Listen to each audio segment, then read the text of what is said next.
আপনাদের প্রথম কথা বলি, ওইটা হচ্ছে জাতীয় জলপথ মুড়িগঙ্গা। মমতা ব্যানার্জিকে আমি চ্যালেঞ্জ করছি, জাতীয় জলপথের এনওসিটা দেখান। আমি মাননীয় মন্ত্রী সর্বানন্দ সোনোয়াল, ক্যাবিনেট মিনিস্টার মাননীয় এমএস শান্তনু ঠাকুরের সঙ্গে কথা বলেছি। রাজ্য সরকার এনওসির জন্য কোনো প্রসেসই করেনি। এক, দুই, ব্রিজটা মুড়িগঙ্গার উপরে হলেও তার অ্যাপ্রোচ রোড স্থলপথ দিয়ে হবে। No land acquisition yet. দুই, নো ল্যান্ড অ্যাকুইজিশন। তিন, সয়েল টেস্ট নেই। চার, আরএফপি বানানো হয়নি।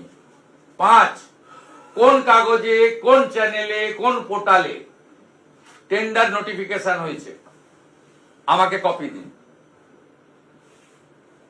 No tender, no work order, nothing else. এটা আরেকটি মিথ্যা।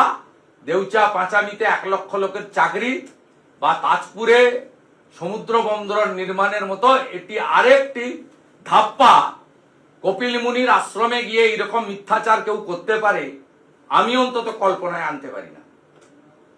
1700 কোটি টাকা খরচা করা হবে বলেছে। কে বলেছে 1700 কোটি? আপনি আগে জাতীয় জলপথ, বাংলাদেশের ওই দিক দিয়ে জাহাজ যায়, সমস্ত বাংলাদেশ কেন, আরো ডিপ সিতে যে সমস্ত দেশ আছে ওইটা হচ্ছে তার প্যাসেজ।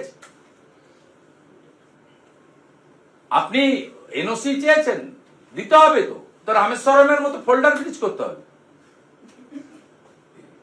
আপনি বলে দিলেই হবে নাকি? আপনি সামনে ভোট করবেন বলে যা খুশি, সাগরে আপনি জিতবেন না। আর ওখানে রামেশ্বরমের মতো ব্রিজ বিজেপি করবে, ভারত সরকারের অর্থে করবে, জাতীয় জলপথ ইনল্যান্ড ওয়াটারওয়েজ করবে।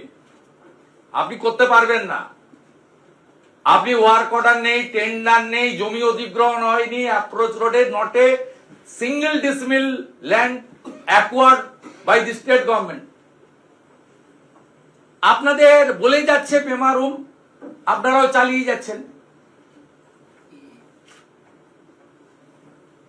কেন চালাচ্ছেন? আপনারা জানতে চাইবেন না? এই কদিন আগে যে দুর্গাঙ্গনের নামে চিটিংবাজিটা করলো, দুটো লোক 4 কোটি টাকার ল্যান্ড ফিলিং করে দিল, পেমেন্ট নিয়ে নিল। সেখানে মুসলিম ল্যান্ড ওনাররা আপত্তি করলো।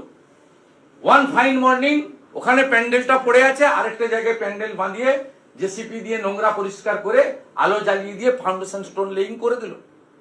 No tender, no work order, no design, nothing else. এরকম তো কোনো রাজ্য হয় না, তো হইই হবে। এই জন্যই তো